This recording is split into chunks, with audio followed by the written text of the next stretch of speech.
pergunta qual foi o meu seminário, eu digo o seminário de Melquisedeque. Aí a pessoa pergunta, mas onde é que fica esse seminário? Todas as igrejas que têm escola bíblica dominical. Então você vem para a escola bíblica e você escolhe ou o culto das 16h30 ou o culto das 18h30. Hoje de manhã nós tivemos uma escola dominical tremenda. Tremenda mesmo. Isso aqui estava quase tudo cheio. Mas faltou você.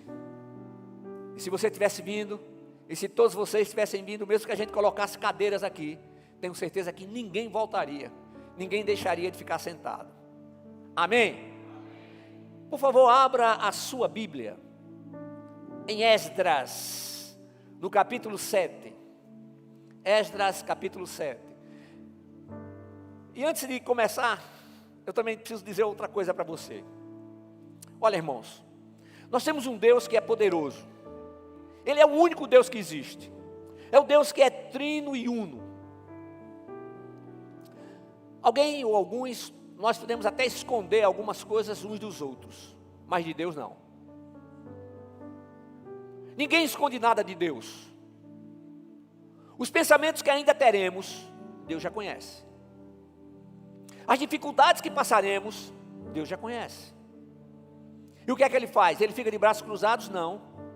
Ele nos prepara, Ele nos fortalece, para que possamos enfrentar as dificuldades que ainda virão. É por isso, igreja, que o nosso olhar tem que estar fixo em Cristo. Ele é o autor e consumador da nossa fé. Cada pessoa vai prestar contas de si mesmo a Deus. Irmãos, eu levo isso tão a sério na minha vida, que eu posso dizer a você que, apesar de, já daqui a pouco tempo, estar fazendo 30 anos como pastor, e 29 como pastor líder dessa igreja, eu temo e tremo todas as vezes que eu vou ministrar a palavra. Eu não posso falar para você algo que eu não faça. Eu posso enganar você por algum tempo, mas a Deus não. E Ele é o justo e fiel juiz. Ele é aquele que vai nos julgar. Nós não podemos julgar ninguém. Deus disse que é para amar uns aos outros, que é para orar uns pelos outros. Mas a nossa vida como servos de Deus, eu cito sempre esse texto, deve ser como o texto de Malaquias 3,18. Então verão outra vez a diferença entre o justo e o ímpio, entre o que serve a Deus e o que não serve. Aí eu me lembro que alguém disse assim, mas eu herdei de meu pai, do pai terreno. A gente herda muita coisa que não presta.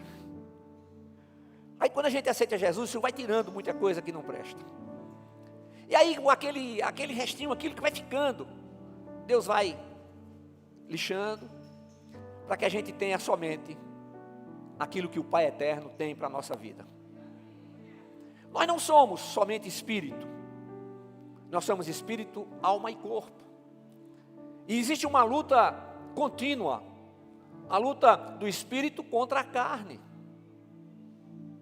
Mas em Cristo Jesus nós passamos por uma transformação extraordinária, e essa transformação ela não é algo que acontece simplesmente com o estalar dos dedos, mas uma transformação que vai acontecendo dia após dia, momento após momento. E aí o que é que a gente tem que fazer? Não somente deixar o Espírito de Deus operar, mas aceitar tudo aquilo que Ele tem para fazer na vida da gente. Eu me lembro que quando alguns anos, faz pouco tempo, década de 80, a maioria não era nem nascida aqui. Quando chegou computador e a gente foi implantar computador lá no escritório, algumas pessoas disseram, não, mas isso aí vai tirar o emprego de muita gente. Nada, negativo, tirou o emprego de ninguém. O computador veio para que a gente tivesse mais tempo, e por incrível que pareça, foi pior. Mas graças a Deus, porque hoje, num trecozinho desse tão pequeno, a gente tem muito mais memória do que a gente tinha antigamente. O que é isso? É a ciência se desenvolvendo. É Deus dando ao homem condições, inteligência, para que ele possa então criar coisas. Mas tudo aquilo que o Senhor nos dá, Ele não toma, Ele nos deu liberdade de escolha, Ele nos deu livre-arbítrio. O Senhor não quer que ninguém sirva a Ele na força. Não, irmão. É por isso que quando a gente vem à casa de oração, a gente vem muito feliz, a gente vem alegre, a gente vem transbordando de alegria, a gente vem cantando, a gente vem louvando, vem celebrando ao Senhor. Por quê? Porque é a oportunidade de juntos como igreja. E a igreja é o quê? É o corpo vivo de Cristo. Amém? Amém? Você tem liberdade de dizer amém aqui. Você tem liberdade de dizer glória a Deus. E ninguém vai olhar para você e vai achar que você está ficando louco. Não. Então, meu amado irmão, minha amada irmã, que verdadeiramente a nossa vida, ela seja vivida de maneira proveitosa. E para a vida ser vivida de maneira proveitosa, é necessário que estejamos nas mãos do Senhor. Eu quero falar um pouco sobre a mão do Senhor. A mão do Senhor está sobre a sua vida para lhe abençoar. E a mão do Senhor estava sobre Esdras, numa missão tremenda e maravilhosa. Esdras capítulo 7, apenas os versículos 27 e 28. Diz o texto bíblico: bendito seja o Deus, bendito seja o Senhor, Deus de nossos pais, que pôs no coração do rei esse desejo de glorificar a casa do Senhor em Jerusalém, e que estendeu sobre mim a sua bondade perante o rei e seus conselheiros, e perante todos os príncipes poderosos do rei. Assim, visto que a mão do Senhor, meu Deus, estava sobre mim, encorajei-me e reuni alguns dos principais israelitas para irem comigo. Amém? Assim, visto que a mão do Senhor, meu Deus, estava sobre mim, encorajei-me e reuni alguns dos principais israelitas para irem comigo.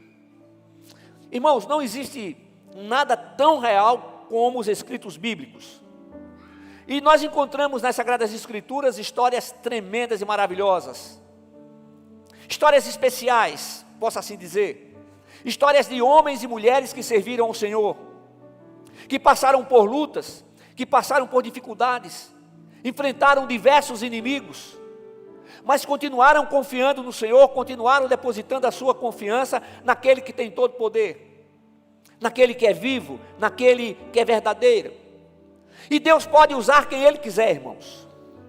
Deus pode usar até um ímpio para os seus propósitos, para os propósitos divinos.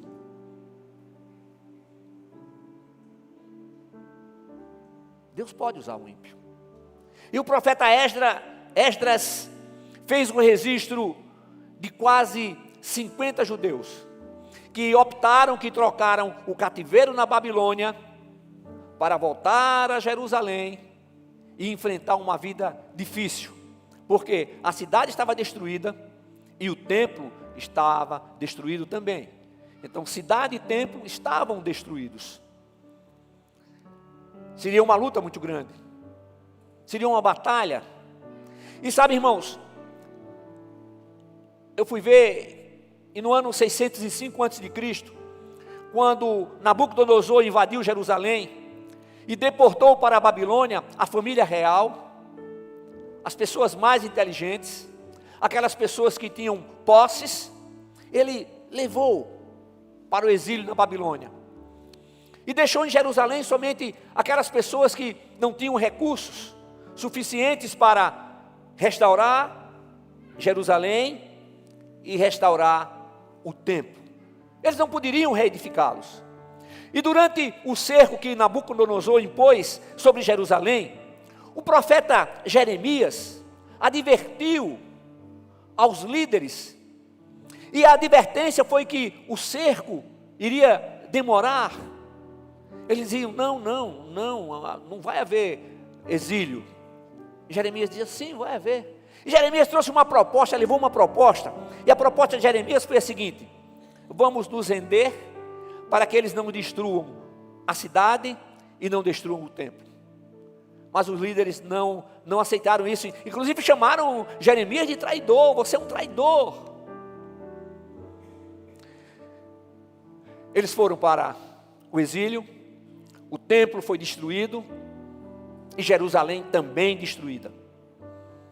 E chegado os 70 anos de exílio, Ciro o Grande conquistou a Babilônia. E Deus vai e usou Ciro para publicar um decreto determinando que o povo de Judá poderia retornar para a sua terra e reconstruir o templo e a sua cidade. Vejam só como Deus faz. Deus usou então, tocou na mente e no coração de Ciro para fazer isso. E Ciro escolheu o profeta Esdras para liberar o povo, para liderar o povo na volta. E não somente liderar, mas para ficar à frente, executar as obras de reedificação do templo e de Jerusalém. Hoje Deus fala através da sua palavra escrita. Eu tenho dito aos irmãos que a Bíblia Sagrada nunca foi e jamais será um livro religioso. A Bíblia Sagrada é a palavra de Deus. Deus continua falando através, usando homens e mulheres, sim, sim. Deus fala através de sonhos, sim. Deus dá revelações, sim. Mas é preciso ter muito cuidado. Daí a importância de conhecer a palavra, porque dependendo daquilo que for transmitido, você vai ver se está em linha com a palavra, em linha com os princípios do Senhor, ou não. Aí eu aproveito e digo, não é julgar o profeta, mas a profecia. E ter muito cuidado, porque em nossos dias muitas coisas têm surgido. E o que eu fico abismado é que existem determinadas profecias ou profetadas que não se cumprem, e existem pessoas que continuam atrás, continuam procurando, quando têm as Sagradas Escrituras em suas mãos. Você pega a palavra, vai ler a palavra, aí você ora, Senhor, em nome de Jesus, me dá a revelação da tua palavra, me dá o discernimento espiritual. Pai amado, fala comigo. Você está muito aperreado? Está naquela de a respiração pela metade? 1 de Pedro 5,7. Lançai sobre ele toda a vossa ansiedade, porque ele tem cuidado de vós. Mas você está assim? Faz o seguinte, experimenta. Senta, não dá para ficar sentado, pastor. Então começa a andar dentro de casa com a Bíblia e vai lendo. Aí você vai ver o que vai acontecer. Experimente fazer isso. Comece a ler. Valendo a palavra. Senhor, vai falando comigo. E o Senhor vai falando. E você vai recebendo da paz que o Senhor dá. E que nunca tirou de você. Da tranquilidade que Ele nos dá. Da certeza absoluta de que Ele age em nosso favor. Fazendo com que a gente entenda que nem sempre nós teremos vitórias conforme nós desejamos. Mas em todo tempo Deus permanece conosco. Aleluia, aleluia. Então, quando Esdras chegou em Jerusalém, a primeira coisa que ele fez foi começar a restauração do templo. E há um significado nisso. Ele não começou restaurando a cidade, os muros, mas ele começou restaurando o templo. A mensagem que ele estava dizendo para todos os povos é que eles estavam dando o primeiro lugar ao Deus eterno. Aí eu pergunto, e você responde aí na sua mente, no seu coração: o Senhor eterno tem estado em primeiro lugar na sua vida? Ou você tem olhado para a vida dos outros e tem se entristecido? Com certeza, talvez até vontade de desistir.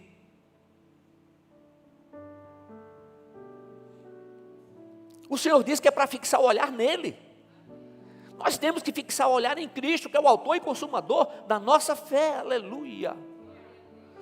Glórias ao nome de Jesus. Irmãos, quando nós colocamos Deus em primeiro lugar na nossa vida, as coisas começam a ser diferentes a partir aqui de dentro. Toda mudança que o Senhor faz não é uma mudança exterior, claro que Ele muda o exterior, mas antes é aqui dentro, irmãos. É uma mudança que vem de dentro para fora. Esse agir tremendo, poderoso do nosso Deus, aquele que nos amou e continua nos amando, aquele que já sabia muito antes de tudo ser criado da nossa situação, das nossas dificuldades, das nossas fraquezas. Antes de tudo ser criado, Jesus já tinha se apresentado e dito, eu vou como homem, gerado pelo Espírito Santo, nascido de uma virgem, e como homem, como o último Adão, porque o primeiro Adão falhou, Jesus não é o segundo, porque dizer que Jesus é o segundo é admitir a existência de um terceiro, um quarto e um quinto, não, Jesus Cristo é o último Adão. O primeiro foi alma vivente e o último espírito vivificante. Que coisa! E mesmo assim o Senhor nos criou. E Ele nos criou a sua imagem e semelhança, não a imagem e semelhança física, não, Deus é Espírito. Fomos criados à imagem e semelhança moral de Deus. Aleluia, louvado seja o teu santo nome. Sabe, meus irmãos, o profeta Esdras, ele depositava a sua fé de maneira integral em Deus. Agora, irmãos, não nos compete saber como, mas nós estamos plenamente conscientizados de que todas as promessas divinas serão concretizadas. Amém? Estamos vivos, aleluia, glória a Deus. E é uma declaração do Senhor: tenho planos e propósitos com você. É isso, irmãos, planos e propósitos. Isso não é religião, mas é a palavra de Deus. E essa palavra precisa estar em ação em nossa vida, aleluia. As promessas de Deus não têm prazo de validade. Pastor, Deus me prometeu há tantos anos, olha, muito tempo, e até agora nada, é. Aí a pessoa diz assim, eu já tenho 50 anos, aí o cara diz, só? Mas Deus já não cumpriu? Ele vai cumprir. Ele não disse a você quando ia cumprir, ele disse que ia fazer. Mas ele não disse quando. Ele não disse quando. Às vezes o Senhor fala conosco de uma forma tão direta, que não deixa dúvidas. Mas às vezes nós ficamos, eu já disse para vocês que às vezes eu digo assim, Senhor, em nome de Jesus, desenha para mim que eu não estou entendendo nada. Ele desenha? Desenha. Um desenho perfeito. Uma palavra absoluta. Uma palavra perfeita. Uma palavra que não muda. Mas uma palavra que exorta, edifica e consola. Esse é o nosso Deus.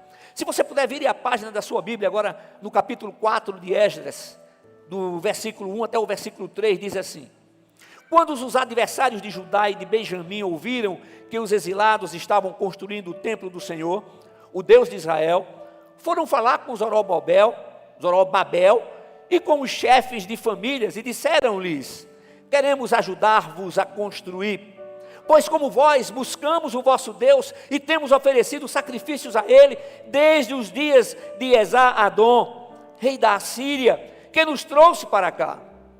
Mas Zorobabel, Jesus e os outros chefes de famílias de Israel, responderam: não convém que vós e nós edifiquemos juntos um templo a nosso Deus.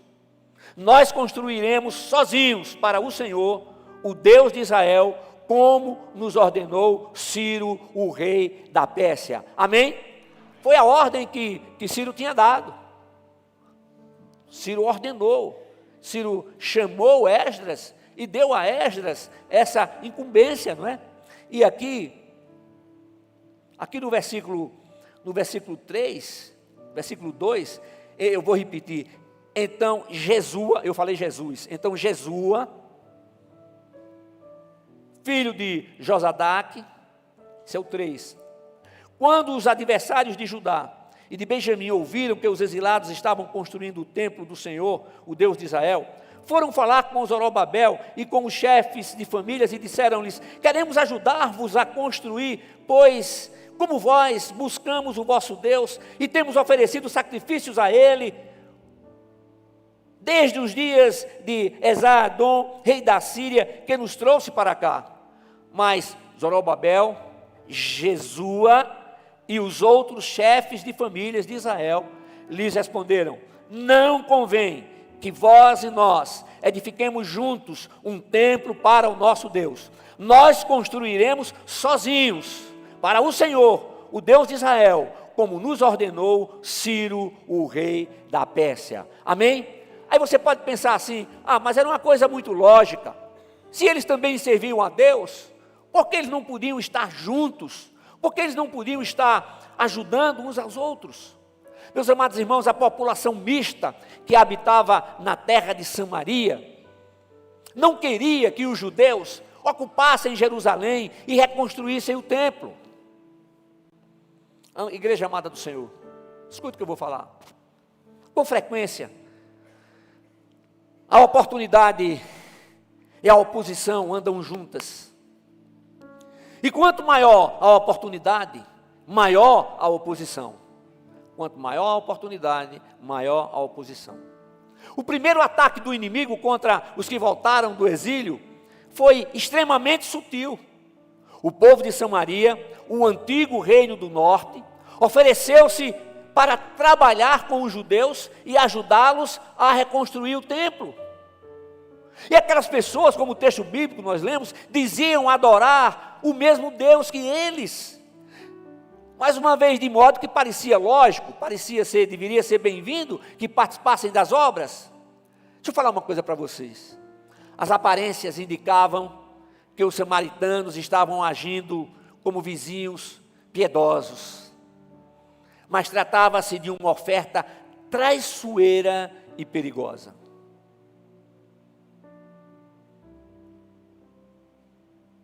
Sabe o que o Senhor está nos dizendo aqui? Que nós devemos ter muito cuidado nas associações que fazemos. A verdade era que os samaritanos, eles não adoravam ao verdadeiro Deus, pois eles temiam ao Senhor e ao mesmo tempo serviam aos seus próprios deuses.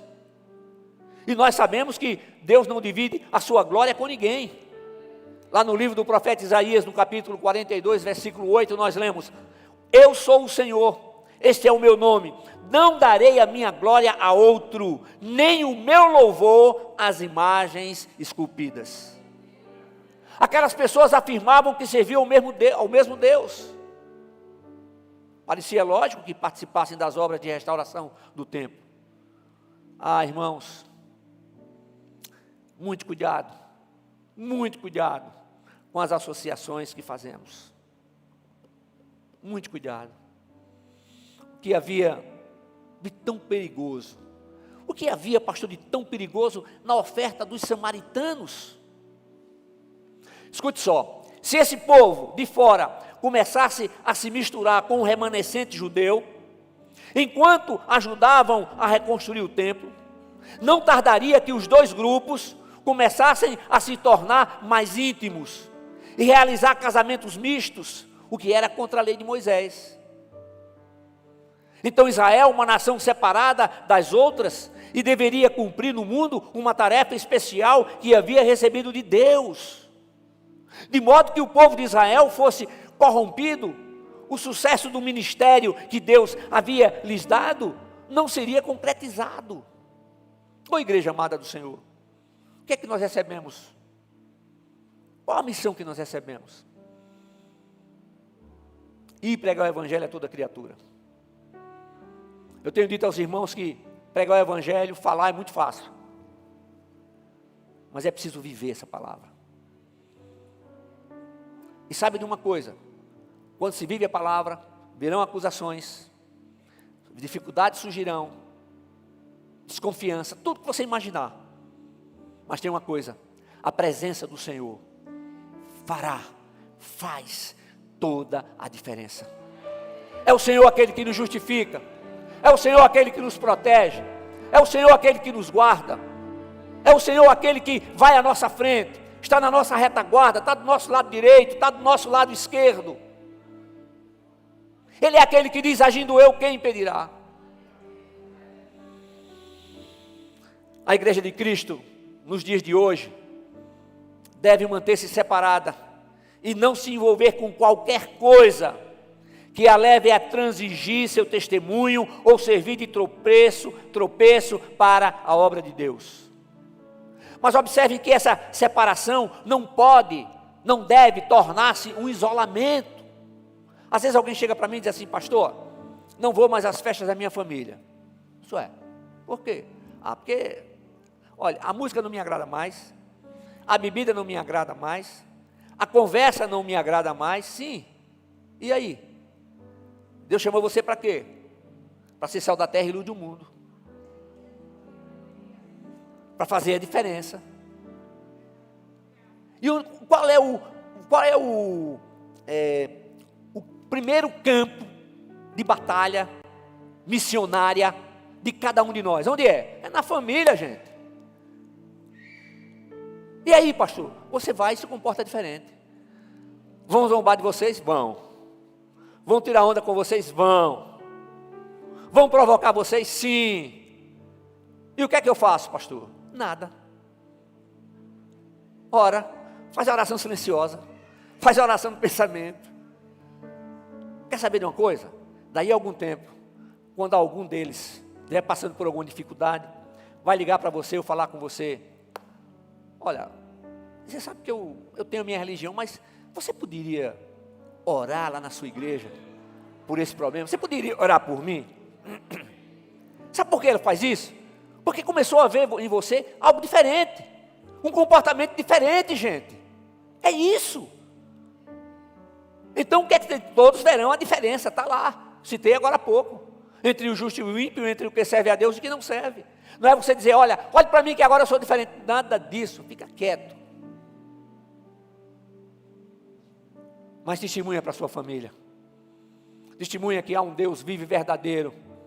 Um Deus que é poderoso para libertar, para transformar, para restaurar e para salvar. Amém? Aleluia. Nada de isolamento. Mas deixa eu começar a concluir essa breve meditação. Agora, o livro de Esdras, ele tem um objetivo maior, o objetivo de evidenciar a providência e a fidelidade de Deus para com o seu povo. Quer evidenciar a fidelidade de Deus, o cuidado, a proteção, o agir de Deus com o seu povo. Nós estamos no 3º milênio, mundo globalizado, e daí? Deus continua o mesmo, cara. Ele não mudou não, nem vai mudar. Ele continua o mesmo. Ele continua com o mesmo poder. Mas como é que Deus continua o mesmo poder se as coisas estão do jeito que estão? Vai conhecer a palavra? Vai lá. Vê o que é que o Senhor fala sobre os últimos dias. Nós estamos vivendo os últimos dias, sim. E os últimos dias poderão durar quanto tempo, pastor? Eu não sei. Pode ser um segundo e o toque da trombeta, e a gente sobe. Vou deixar a chave até ali, que se alguém ficar, mas ninguém vai ficar não com a chave da igreja. Aleluia. Todos nós vamos subir. Amém? Amém? Fazer como Moisés: Senhor, nenhuma unhazinha deles ficará aqui. Nós temos que trabalhar, nós temos que viver como se o Senhor não fosse voltar nunca, mas preparados e prontos como se Ele fosse voltar agora, hoje, já. Aí eu lembro de José, aquele adolescente, aquele jovem, não tinha os pais ali, ninguém para tomar conta dele, mas quando a mulher de Potifar vai e tenta e diz assim: vem, deita comigo. Eu tenho certeza que aquela era uma mulher bonita. E o que foi que ele fez? Correu. Ela segurou a capa. Ele deixou a sua capa. E o que foi que ele pensou? O que foi que ele disse para ela?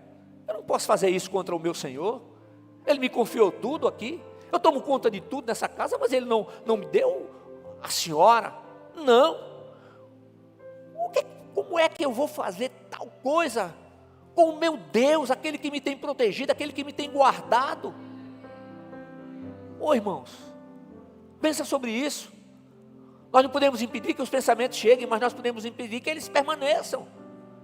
Jesus em tudo foi tentado, mas em nada ele cedeu à tentação. Chega o pensamento, tira o pensamento, porque o inimigo ele não tem poder de saber o que a gente pensa, ele joga a seta. Ele fala, a pessoa escuta como se fosse ela mesma. Não. Aí qual é a reação que você vai ter? Glórias ao nome de Jesus. Eu te louvo, Senhor, eu te adoro. Porque está em Cristo é uma bênção, Senhor. Todas as coisas são feitas novas. Sabe, Senhor, estar em Cristo é maravilhoso, porque tudo que passou, acabou. Agora é um novo tempo. Louvado seja o nome de Jesus. Senhor, na minha vida só há lugar para a manifestação do Teu poder. Só há manifestação para ver manifestação do Teu Santo Espírito. Aleluia. Aleluia, glórias ao nome de Jesus. Oh, glórias. O inimigo vai fazer, não adianta não. Mas pensa que ele vai desistir? Não vai não. É por isso que a gente tem que vigiar e orar. Amém? Deus está sempre disponível e determinado a responder as petições daqueles que estão em Cristo. Aqui para o louvor. E sabe, irmãos, tem 2 versículos que fazem parte do agir de Deus na minha vida, quando fui condenado à morte pela medicina. 2 textos, é como se eu nunca tivesse lido aqueles textos, muito simples, palavras de Jesus. O primeiro deles está no Evangelho de João, capítulo 15, versículo 7. Que Jesus diz assim: se permanecerdes em mim, e as minhas palavras permanecerem em vós, pedireis o que quiserdes, e vos será feito. Amém? Aí o Senhor falou para mim, essa é a condição. A condição. Permanecer em Cristo. E a palavra dele permanecer válida, agindo na sua vida. Aí ele me deu um outro texto. Primeiro ele me deu a condição. Depois ele me deu o segredo de receber a bênção. Marcos 11, 24. Pois tudo o que pedirdes em meu nome, pois tudo o que pedirdes em oração, eu o farei, para que o Pai seja glorificado no Filho. Essa era a versão, foi a versão que ficou gravada. Pois tudo que pedirdes ao Pai em meu nome, eu farei. Aí ele fala a parte tremenda. Vou dar nessa versão da Almeida século 21. Por isso vos digo que tudo que pedirdes em oração, crede que já o recebestes e o tereis. Aleluia! Toma posse. Toma posse. Aí eu disse, é isso, Senhor. É isso que eu estava precisando. Eu estou aqui. 28 anos de idade, os médicos disseram não tem jeito. 33 anos, os médicos disseram se conforme, não tem jeito. E estou eu aqui com 68, aleluia. Glorificando e exaltando ao Deus que pode todas as coisas. Louvado seja o nome do Senhor. Não há nada impossível. E Esdras sabia disso. Agora o livro de Esdras, ele também nos mostra, irmãos, a necessidade de estarmos em comunhão com o nosso Deus, determinados a seguir os seus ensinamentos, e nunca deixar que coisa alguma venha interromper o nosso relacionamento com o Pai Eterno. As batalhas, rapaz, as batalhas são muitas. Se as batalhas são muitas, as dificuldades são também muitas. Mas quando a gente mantém o olhar fixo em Cristo, sabe o que acontece? A gente tem o Senhor lá grandão e as dificuldades desse tamanho. Dá até para fazer assim, ó, e ultrapassar. Por quê? Porque o nosso olhar está fixo naquele que não conhece impossíveis. Cada um de nós estejamos voltados para o Senhor a partir do nosso ser interior. E a minha oração, igreja amada do Senhor, é que tudo que o Pai planejou para a sua vida, que seja realizado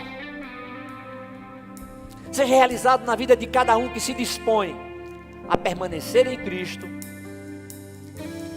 e fazer com que a sua palavra permaneça válida em seu viver.